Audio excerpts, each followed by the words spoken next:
Mwaramutse neza nshuti z'urubuga hakurya y'ubuzima. Uwiteka abahe umugisha abarinde. Uhoraho Uwiteka umwami nyiringabo, Uhoraho Uwiteka umwami nyiringoma, Uhoraho Uwiteka umwami nyiribihe, abaho umugisha abamurikishirize mu maso he abagirire neza. Uhoraho Uwiteka usumba byose, ise ubifite imyuka byose, abaho umugisha abarebe neza abahe amahoro. Ndabasuhuje bana b'Uhoraho.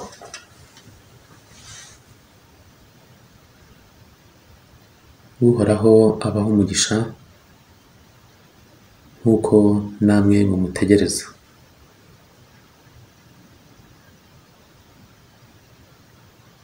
Ndabasuhuje namwe bana b'umubi. Uhoraho abababarire nubwo mutamutegereza.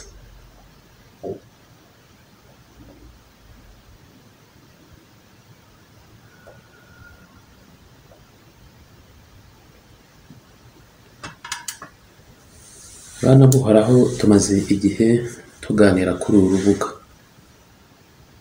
tukiga tukagira byinshi twunguranaho, byaba ibitekerezo n'inama. Twateranye inkunga igihe kinini. Uwiteka abiduhamo umugisha. Abenshi twari tumaze imyaka mu madini tutaziza buri icyo zisobanura, turabibona. Abandi hari ibyo twamenye, hanyuma nabwo bitugirira umumaro.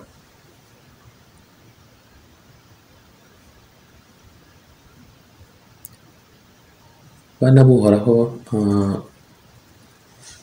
ubujiji bukwiriye isi ndetse bimeze nka apusinto cyangwa se bimeze ndetse nk'uburozi bwa wa mugore wicaye ku nyamaswa afite muri cya gikombe amahanga yose anyweraho, n'inyigisho z'amadini.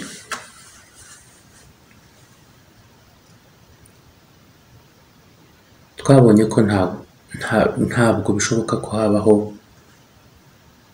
Uhoraho uhora acunga ngo atwike uwo yita umwana we cyangwa uwo yita ikiremwa cye. Iyo Mana bavuga ko yaturemye ntabwo ari Imana, kuko ntabwo turi ibiremwa, ahubwo turi abana b'Uhoraho. Abibona nk'ibiremwa ni nabo babana n'iyo Mana ihora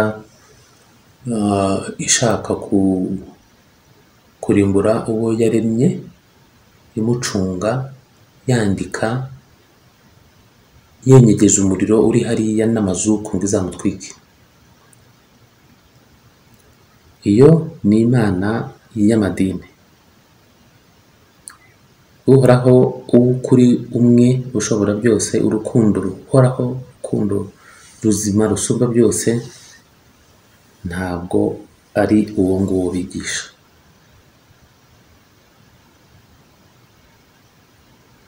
Context cyangwa umurari n'inzira ibintu biba birimo, ugasobanurirwa yuko haba hariho Uhoraho. Icya mbere, ngo wakuremye mu ishusho ye n'abo bari kumwe, turimo umuntu mu ishusho yacu. Hanyuma yarangiza agahita mu gihe gito cyane atangazwa no kuba uhemutse, kandi ari ushobora byose, uzi byose, akagera aho yicuza ko yaremye abantu. Hanyuma kandi akaba ari utajya yicuza kuko atari umuntu. Hanyuma akarimbura abantu n'umwuzure, yarangiza akarimbura abandi n'umuriro Sodomu na Gomora, hanyuma akaba ategereje no kurimbura abandi, ariko igihe cyagera agatanga n'umwana we ngo abapfire, hanyuma yamara gupfira abantu ku byaha byabo, n'ubu tukaba tukirizira, kandi hakaba hariho n'abazajya mu muriro, kandi ariho wapfiriye ibyo byaha. Ukibaza ibyaha yapfiriye ibyo ari byo n'ibyo tugikora ibyo ari byo. Ibyo byose ni injyana ifata igice cy'ubwonko mu mitekerereze yacyo, igashyiramo ubujiji bwo kwemera buhumyi no kwizera buhumyi no kwemera buhumyi. Hanyuma nibyo byavuzwe na Kristo ati iyo injiji irandase indi, zombi zigwa mu mwobo. Ayo madini ni nabwo Kristo. Ahangaha icyo ngambiriye mvuga aya magambo ni iki ngiki: hari uhoraho usumba byose, hari natwe abana be. Aha njyewe ntandukanya uwaremwe n'uwabyawe. Uwibara nk'uwaremwe ajye anibara nk'igiti, ajye anibara nk'ibuye, ajye anibara nk'amazi n'ibitaka n'ibindi byose, n'inyoni n'impyisi n'imbeba n'inzovu n'intare, nuko nabyo byararemwe. Ibyo bikavuga ko nta conscience propre yaba afite, nta mitekerereze ye bwite imuturukaho yaba afite, yaba agenerwa ibyo atekereza, agahabwa kuyoborwa mu mategeko runaka akurikiza. Ahangaha niho usanga yuko inyamaswa yabikurusha ubwenge, kuko muri iyo myemerere niyo nzira y'ubujiji mwatangiye kuzanamo gukuramo amadamu kumva nta kibazo, niyo nzira y'ubujiji mwatangiye kwemera ubutinganyi, niyo nzira y'ubujiji mwatangiye gushyiramo ikizira cyose aho kiva kikagera. Sindi mu nzira n'umurare byo gukuraho amadini no kuyarwanya, ariko umwana w'uhoraho iyo yumvisha ukuri arakumenya, kuko aturuka ku kuri.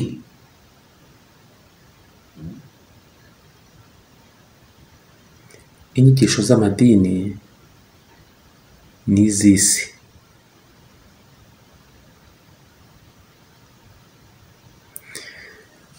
ntabwo zaba ari inyigisho z'ijuru ayo madini ngo abe yarishe uwo mwana w'Imana wari uvuye mu ijuru, cyangwa iyo Mana yari yigize umuntu. Bari kumumenya ahubwo bakamufasha. Kudatekereza ibyo wemera n'ibyo ubamo, no kutareba kure ngo wimenye, kutimenya ubwawe, nibyo bituma iteka ujajinga ibiriho byose mu nzira y'ubujiji bw'imyemerere twahawe hano ku isi.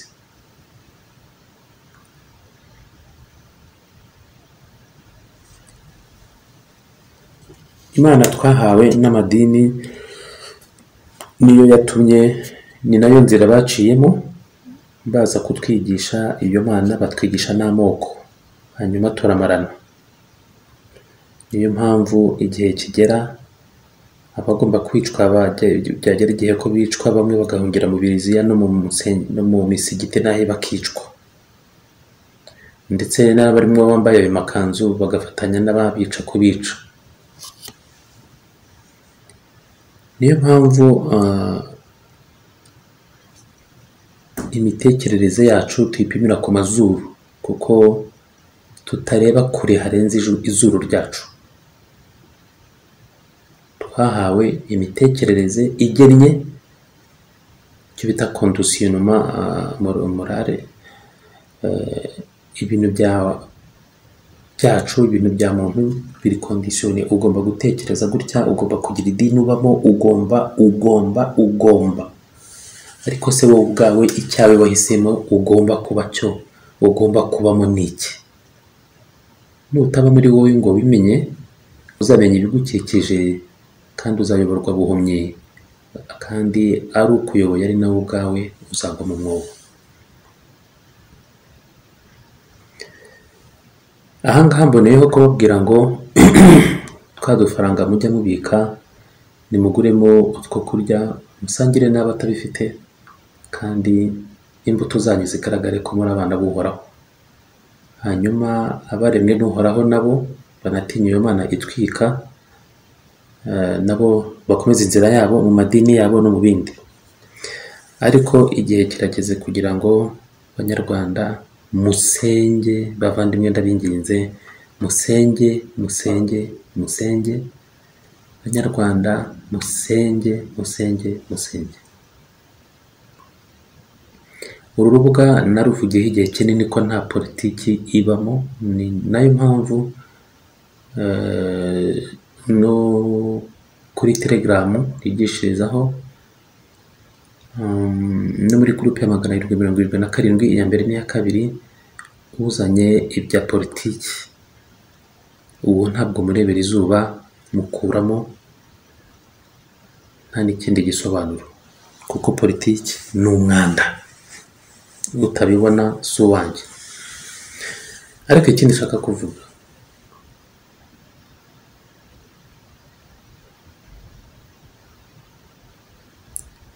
ubuhanuzi bubaho buturuka hirya no hino. Egregore nazo zirahanura kandi bigasohora. Mujye mwibuka naho Kristo yavuze ati benshi bazaza bambwira ngo twahanuye mu izina ryawe, twavuye abantu, twazuye abantu, twagize gute mu izina ryawe, abwira ati sinigeze kubamenya. Icyo yavugaga ni iki? Nose niba warahanuye bigasohora, nose uzajya kumubwira ngo narahanuye bitarabaye? Uzajya kumubwira ngo twavuye abantu cyangwa twazuye abantu mu izina ryawe bitarabaye, nuko bizaba byarabaye. Ariko kuko utafashe umwanya ngo utekereze, ukagenda buhumye, waguraniwe uwo ukorera ntiwabimenya. Aho ngaho niho uwo Kristo yanavuze ngo muzabamenyera ku mbuto zabo. Imbuto. Nimusubize agatima impembero, mumenye ko muri abana b'Uhoraho, mumenye ko mukwiye kugira ineza, mumenye idini Uhoraho yemera ni rimwe gusa, ni ugusura imfubyi n'abapfakazi mu mibabaro yabo, ni ukugira neza, ni ukubohora ibiboshye. Ibyo ngibyo nta mategeko abihana, iryo ni naryo dini yemera ryonyine. Ayo yandi muyakura heze?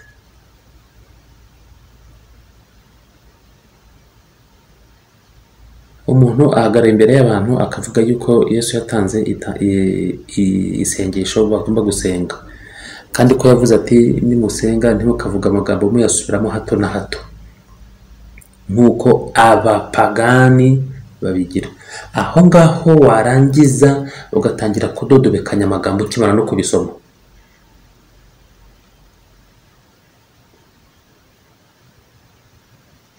Ntabwo nsenya ayo madini, kuko uyasenya ni nyiri idini ubwe. Ni nawe uri gufata Bibiliya akayihindura mu minsi mikeya, muraba mufite indi Bibiliya ijyanye n'igihe mugezemo. Mwapfuye ahariho, mwapfuye ahariho. Ayo madini ubwayo niyo agiye kwisenya, kuko urwego bashakaga ko mugeraho mu bujiji bararubonye urwo rwego. Niyo mpamvu bazana na za COVID, manipulation bikabafata, conditionnement, imitegekere mwahawe gukurikiza mwarayujuje neza. Niyo mpamvu icyo bazazana cyose muzamira bunguri. Mwige mugafuka rero bakubite. Iki ni iki?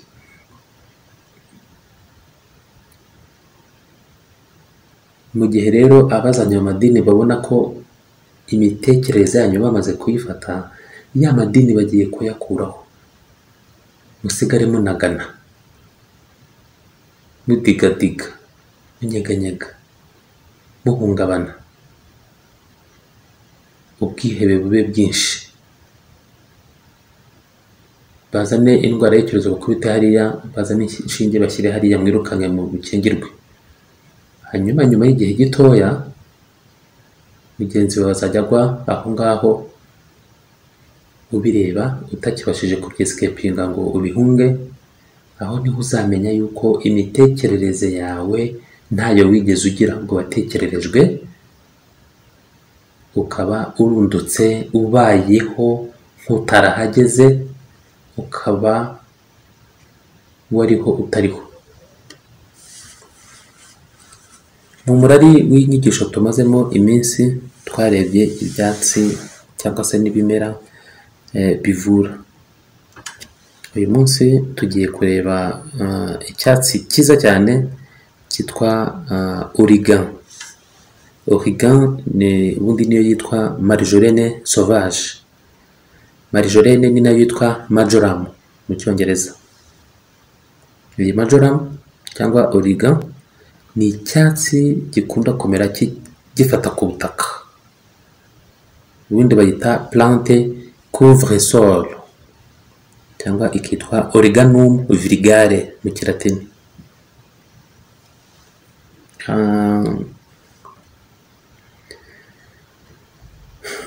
Mu gihugu cy'Ubugereki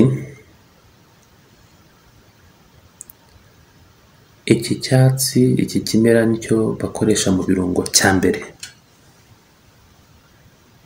Iyi ngiyi itandukanye na origan yo mu bihuru itanahumura, ahubwo iyo mvuga ni origan ifite igira utubuke, igira utuntu indabo zegeranye ziba umweru n'ibibabi bihumura cyane. Iyi ngiyi ikoreshwa mu guteka muri cuisine, ndetse ishobora kumara n'igihe kirekire cyane ugibitse kandi ikazakora. Iki kimera cya origan cyangwa se cya marjolaine cyangwa marjoram nicyo nigeze kubabwira gikoreshwa no muri voyage astrale hamwe na tim na romare na cannelle na ginger. Ni icyatsi rero mu Misiri ho bari barahaye ikigirwamana cyabo Osiris, mu Bahinde bari baragihaye imana zabo arizo Shiva na Vishnu, nk'icyatsi cy'ikirango cy'icyubahiro n'urukundo, ndetse no mu myemerere y'Abagereki n'Abalatini cyangwa n'Abaromani, ndetse ababaga bakoze ubukwe babambikaga iki kimera bakibazengurukije ku ijosi. Bavuga yuko uwitwaga Amarakusi wakoreraga umwami w'i Chypre yigeze gucikwa afite akantu k'akabya karimo imibavu. Kamucitse rero kaguye ari imbere y'umwami agira ubwoba ku buryo yananiwe kunyeganyega ata ubwenge. Noneho ngo nawe ahinduka icyatsi gihumura, yitwaga Amarakusi, hanyuma ahinduka icyatsi ngo gihumura, nawe yitwa Amarakosi, ari nacyo bita marjolaine y'Abagereki.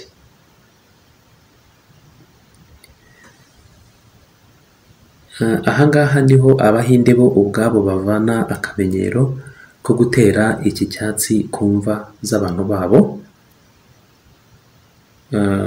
bavuga yuko iki cyatsi iyo giteye ku mva z'abantu babo bituma ba bandi bapfuye bagira amahoro.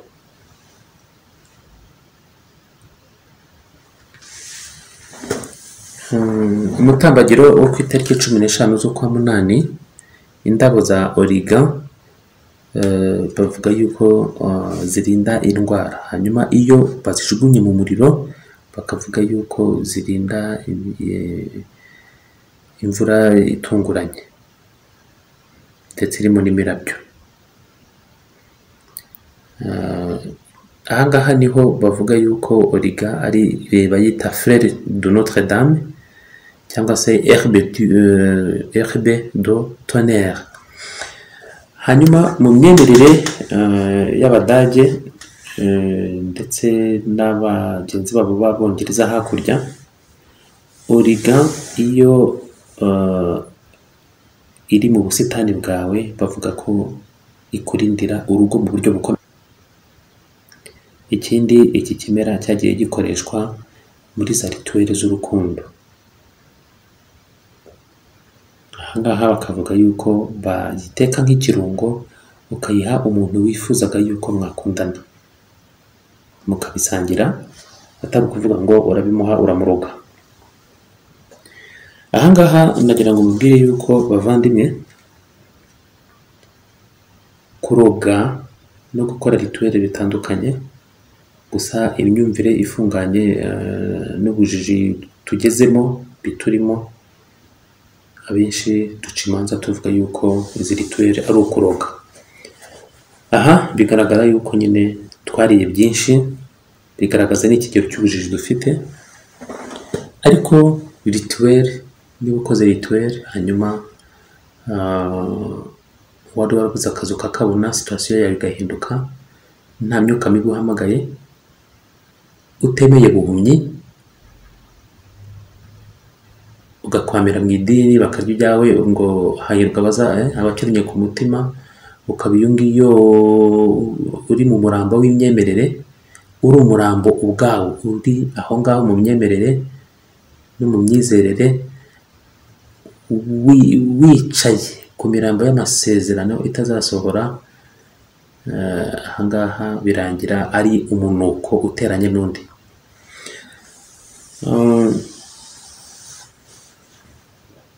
Iyi marijorene irazwi nk'icyatsi kivura amarozi ndetse n'ubumara. Ku muntu wariye uburozi ndetse n'umuntu wariwe n'inzoka cyangwa n'utundi dukoko dufite ubumara, irafasha cyane. Aha ngaha uwitwa Albert Legrand yatanze urugero ku kanyamasyo, avuga yuko iyo kariye ibintu birimo uburozi, iyo karishije ibintu birimo uburozi, kivura karya icyo bita la marijorene batarde, marijorene y'ikinyendaro. Imiswa yo itinya ikintu cyitwa majoram cyangwa marijorene cyangwa origan, niyo yaba ari agafu.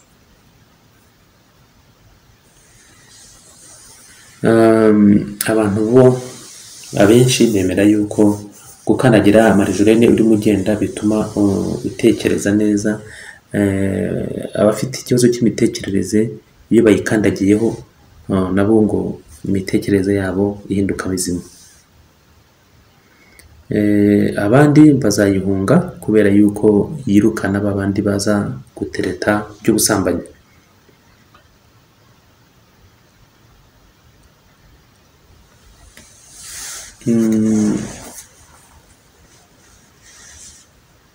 Uwitwa Saint Hildegarde uri mu mystique wo mu Budage wo mu kinyejana cya 12 yavuze yuko origa cyangwa marijorene ari ikimenyetso cyo gukira. Yavugaga yuko ishobora gutera ibinyoro uyiriye uko itaribwa, kandi uyikozeho uko bikwiye akaba yabikira. Ni icyatsi kimwe, ugikoresheje nabi cyashoboraga kubigutera, kandi ugikozeho neza uko bikwiye cyashoboraga kubigukiza.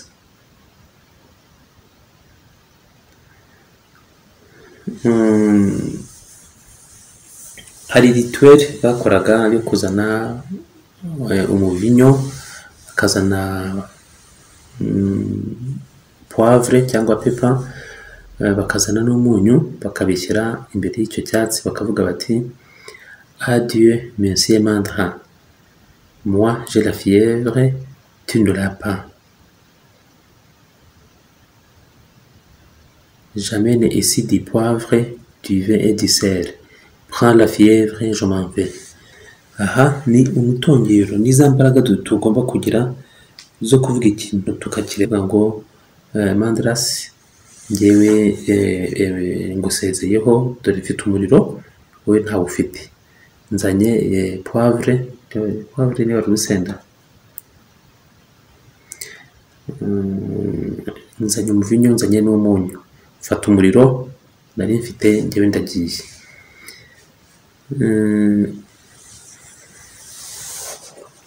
I Burayi ho mu gihe cy'ubukonje muri hiver cyangwa muri winter, kuba ufite violette na origan cyangwa se marjoram bituma udakonja.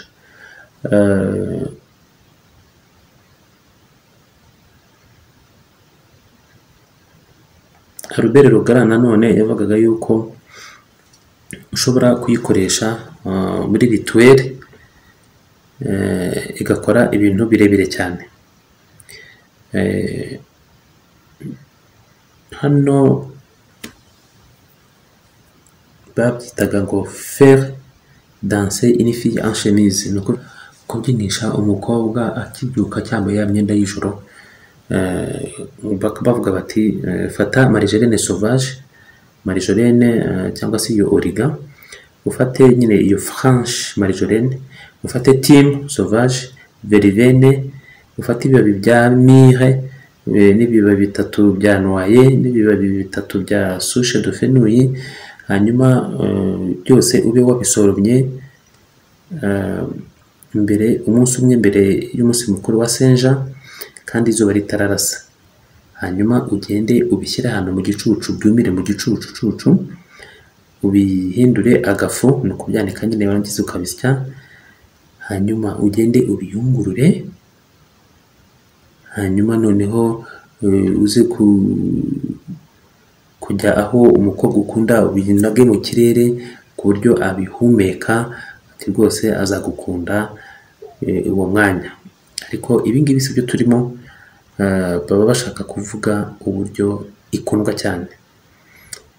Ahangaha iyi marjolaine cyangwa origan, amashusho yayo muraza kuyabona mu kiganiro. Ndabwira umutekinisiye wanjye Jado aze kubikora, donc abereke amashusho ya origan cyangwa ya marjolaine.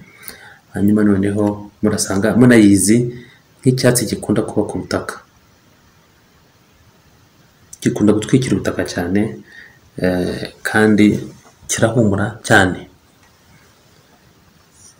Ikoreshwa rero muri charme amoureux cyangwa se mu bintu bijyanye n'urukundo. Ivana mu mubiri ibyica, igabanya ubukana bw'ubumara ndetse n'ubw'uburozi, yongera imbaraga, ni antispasmodique, ni antitussif, ni expectorant, ni antiseptique, itera appétit, irwanya icyo bita aérophagie, ikiza icyo bita les fermentations intestinales, irwanya n'inkorora.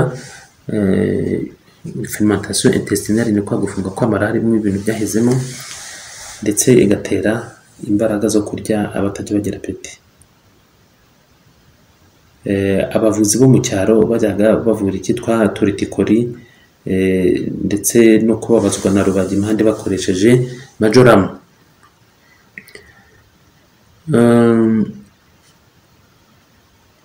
Turebe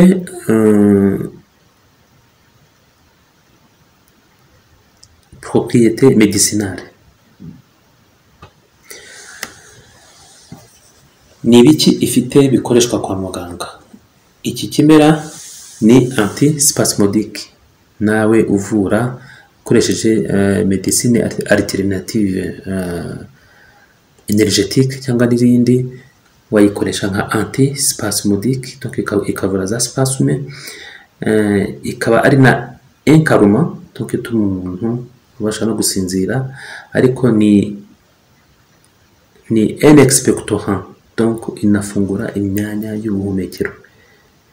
Iyo uyikoresheje nka infusion ishobora gukiza inkorora, kokorishe, ndetse n'ibibazo byose bijyanye n'ubuhumekero. Uyifashe nka tizane ituma igogora ryawe rigenda neza, n'ibyitwa za kolike bigakira. Igira effet calmant, donc iturisha cyane umubiri ku buryo bituma abantu barwaye umutwe ukira. ndetse no gusandara no kunyanyagirika kw'imitekerereze y'umuntu. Iki cyatsi gituma umuntu atuza. Ahangaha nanone abantu bagira kuribwa mu nda cyane mu gihe cy'imihango barayikoresha, kwa kuribwa mu nda no kumva mu nda baribwa cyane mu buryo bukomeye bikagabanuka. Ituma rero na cycle mensuelle ijya ku murongo, ariko bigasaba icyo gihe ko uyifata iminsi 3 mbere yo kujya mu mihango. Hanyuma iyo unyweye infusion y'indabo zayo ikora nka antispasmodique pour l'estomac, igira spasme stomacale, hanyuma ndetse ivura n'iseseme. Jari yayo ni masculine, ibyo abana bayitiriraga aho ngaho mu myemerere y'abazungu ni ikigirwamana cyitwa Aphrodite na Venus, ariko propriété twe tureba ahangaha nk'abantu biga magie blanche ni protection, irarinda, amour, urukundo, bonheur, umunezero, santé n'ubuzima buzima. Wayikoresha ute?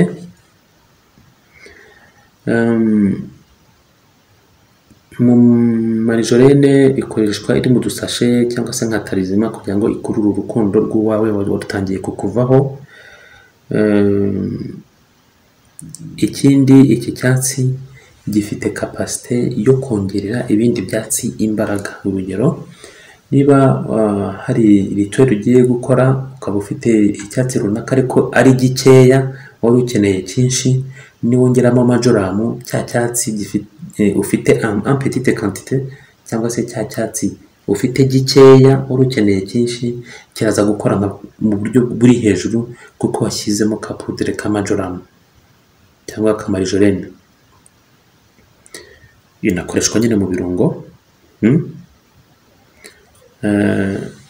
Ikoreshwa mu kurinda aho utuye inturo yawe. Bivuga yuko si n'ibivugwa gusa, ndanabizi, ndanayifite hano muri izo alimentation ziba zirimo, kandi usibye ko iki cyatsi nimuza kukibona murasanga mukizi. Bivuga yuko ari byiza gushyira uturabo twa majoramu cyangwa twa marijorene muri buri cyumba hakaba hari uturabo twayo. Ahangaha bituma igitero cyose cyaza mu mitekerereze yawe no mu nzira y'imyuka mibi kidashobora kwinjira iwawe. Iyo iteye mu busitani bwawe, iyi marijorene irinda urugo rwose imbaraga z'ikibi. Icyo ni ikintu gifatika. Iyo ushaka ko ibintu bya gripe, by'ibicurane na gripe nyine n'inkorora byose kwa kundi bigendana, iyo ushaka yuko bitazajya bigutera cyane, hari akarituel ukora. Ugomba kuba ufite buji y'umuhondo, ugomba kuba ufite ububani bwa pin cyangwa se bwa eucalyptus bw'inturusu, ugomba kuba ufite akantu k'agasaho ka flanelle jaune, ugomba kuba ufite ibibabi by'inturusu, ugomba kuba ufite marijorene yaba iyumye cyangwa se inshyashya, ufite na ya mabuye dukoresha muri lithothérapie, ibuye rya onyx. Hanyuma rero uracana ya buji y'umuhondo, hanyuma ucane na bwa bubani. Uba ufite agasekuru, hanyuma ufate bya bibabi, ufite kagasekuru gatoya, ufate bya bibabi by'inturusu ubisekuremo, hanyuma ubishyire muri ka gafuka ka flanelle k'umuhondo, kagomba kuba ari umuhondo. Urafata rero na majoramu yawe cyangwa marijorene, yaba ari ibibabi cyangwa se iyifu, ariko iyivanga niyo wakoresha, ushyiremo.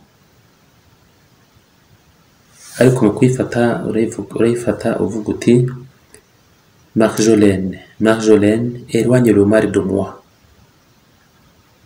éloigne la grippe et le rhume de mon corps, afin que je puisse profiter de l'hiver encore sans craindre les intempéries et le froid. Marjolaine, garde-moi. Marjolaine igiza ikibi kure yanjye, igize hirya ikibi, cyangwa igize hirya yanjye ikibi, igize hirya ibicurane n'urukororo,